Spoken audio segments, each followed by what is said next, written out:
জানো তো, কালকে আমার একটা কুকিং কম্পিটিশান ছিল অনলাইনে। সেখানে আমি রান্না করেছিলাম চিকেন ড্রামস্টিক। দোকানের ড্রামস্টিক তো একদম শুকনো শুকনো খেতে হয়, কিন্তু আমার ট্রিক্সে যদি তুমি ড্রামস্টিক রান্না করো তাহলে কিন্তু হবে একদম জুসি। প্রথমে কী করেছিলাম, এই চিকেনের লেগ পিসগুলো নুন দিয়ে জলে সেদ্ধ করে নিয়েছিলাম, আর এদিকে 5-6টা আলু আমি প্রেশার কুকারে সেদ্ধ করতে দিয়ে দিয়েছিলাম।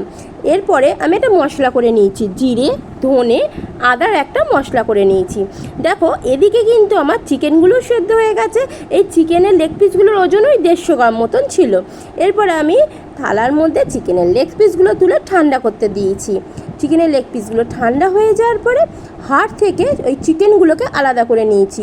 হাড়ে যেন একটুও মাংস লেগে না থাকে, পুরো আলাদা করে হাড়গুলো সাইডে আলাদা করে রেখে দিয়েছি। ড্রামস্টিক বানানোর কাছে কিন্তু আমার লাগবে ওগুলো। এরপরে একে একে যে আলুগুলো আছে সেগুলো বেশ কুক হয়ে গেছিলো, ওগুলো প্রেশার কুকার থেকে বের করে নিয়ে ভালো করে ম্যাশ করে নিয়েছি। আলু ম্যাশ হয়ে যাওয়ার পরে যে চিকেনগুলো রেখেছিলাম ছাড়িয়ে, ওইগুলো একটুখানি হালকা হাতে একটু কুচি কুচি করে নিয়েছি। একটুখানি ওই ভর্তার যেই টাইপের হয় চিকেনের, ওই রকম ধরনের করে নিয়েছি।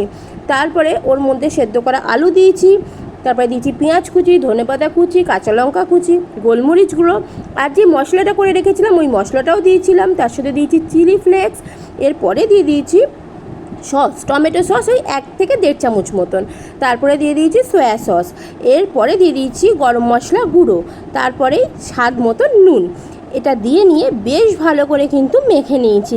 এইটাই হচ্ছে ড্রামস্টিকের মেন পুর। ভালো মতন মেখে নিয়ে 10 মিনিট রেস্ট করতে দিয়েছিলাম। তারপরে কিন্তু দেখো ড্রামস্টিকের এই পুরটাকে হাতে গোল গোল করে নিয়ে মাঝখানটা এরকম চ্যাপটা করে নিয়ে তার ভেতরে যে চিকেনের হাড়গুলো ছিল ওগুলো দিয়ে দেখো এরকম হাত দিয়ে প্রেস করে ড্রামস্টিকের আকারে গড়ে নিয়েছি। এইভাবে যদি তোমরা ড্রামস্টিক বানাও তাহলে কিন্তু একদম জুসি খেতে হবে। আমার চ্যানেল যদি ভালো লেগে থাকে ভিডিওগুলো, অবশ্যই কিন্তু চ্যানেলটা সাবস্ক্রাইব করে দিও, আর ভিডিও ভালো লাগলে একটা লাইক করতে একদম ভুলো না। দেখো সবকটা ড্রামস্টিক কিন্তু আমার রেডি হয়ে গেল। এদিকে একটা গ্লাসের মধ্যে আমি 2টো ডিম ফাটিয়ে নিয়েছি। গ্লাসে করার কারণ হচ্ছে ড্রামস্টিকগুলো যখন এই ডিমের ব্যাটারে চোবাবো তখন যাতে ভালো মতন কিন্তু পুরো ড্রামস্টিকের গায়ে ডিমটা লেগেও যাবে, প্লাস কাজটা করতেও সুবিধা হবে। একটু নুন দিয়ে ডিমটাকে ফাটিয়ে নিয়েছি। এরপরে একে একে ড্রামস্টিকগুলো ওই ডিমের ব্যাটারের মধ্যে চুবিয়ে নিয়েছি। ড্রামস্টিকগুলো ডিমের ব্যাটারের মধ্যে চুবিয়ে নেওয়ার পরে ব্রেড ক্রাম্বসের মধ্যে দিয়েছি। ব্রেড ক্রাম্বসের মধ্যে দিয়ে ভালো মতন কিন্তু মাখিয়ে নিয়েছি। ব্রেড ক্রাম্বসে খুব ভালো মতন কোট করবে, তাতে কিন্তু ক্রাঞ্চি ভাবটা ভীষণ ভালো মতন আসবে। এইভাবে কিন্তু আমি 4টে ড্রামস্টিক কিন্তু রেডি করে নিয়েছি। তোমরাও এভাবেই রেডি করবে, তাহলে কিন্তু খেতে খুব সুন্দর হবে। এবার কড়াইয়ের মধ্যে আমি সাদা তেল দিয়ে নিয়েছি 200 গ্রাম মতন। তারপরে ড্রামস্টিকগুলো একে একে দুটো দুটো করে আমি ভেজে নিয়েছি। বেশি একসাথে দেবে না, এই কারণেই যে ড্রামস্টিকগুলো ভেঙে যাবে। আর একটা টিপস, সেটা হচ্ছে ড্রামস্টিকগুলো কিন্তু মিডিয়াম টু লো ফ্লেমে ভাজবে, কারণ একদম যদি হাই ফ্লেমে ভাজো ওপরটা পুড়ে যাবে, ভেতরটা কিন্তু কাঁচা থেকে যাবে, এতে কিন্তু জুসি ভাবটা থাকবে না।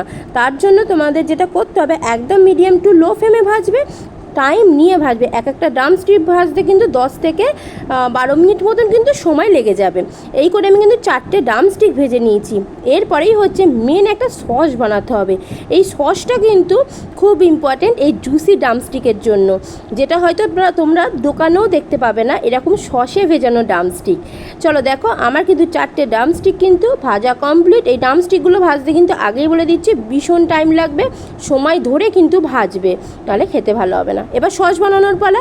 এবার সসের মধ্যে কিন্তু যেটা লাগবে সেটা হচ্ছে কড়াইয়ে সাদা তেল দিয়ে পেঁয়াজ কুচি, রসুন কুচি, কাঁচা লঙ্কা কুচি, নুন দিয়ে পেঁয়াজটাকে লাল লাল করে ভাজতে হবে, যেন একদম অল্প ভাজা না হয়। পুরো লাল করে ভাজার পরে দিয়ে দিতে হবে ওই পেঁয়াজের মধ্যে টমেটো সস ওই 2.5 চামচ মতন, আর দিয়ে দিতে হবে তার সাথে 1 চামচ সয়া সস দিয়ে বেশ 1 থেকে 1.5 মিনিট লো ফ্লেমে একদম ভাজতে হবে। একদম হাই ফ্লেম দেবে না, লো ফ্লেমে ভাজলে কি হবে, সসটা পুড়ে যাবে না, খেতেও টেস্টটা ভালো আসবে। দিয়ে 1 থেকে 1.5 মিনিট ভাজার পরে আবার ওর মধ্যে একটু জল দিয়ে এই আবার 1 থেকে 1.5 মিনিট মতন আবার লো ফ্লেমে ভাজবে। ভাজা হয়ে গেলেই কিন্তু সসটা রেডি। এই যে সসটা, এই সসটাই হচ্ছে ড্রামস্টিকের আসল একদম মজা আর কি খাওয়ার। তো ড্রামস্টিকগুলোও দেখো আমার কিন্তু রেডি হয়ে গেছে। প্রত্যেকটা ড্রামস্টিক দেখেছো কেমন একদম ক্রাঞ্চি হয়েছে, ওপরটা ক্রাঞ্চি আর ভেতরটা কিন্তু ভীষণ জুসি হয়েছে। যারা খেয়েছে তারা কিন্তু অপূর্ব লেগেছে তাদের।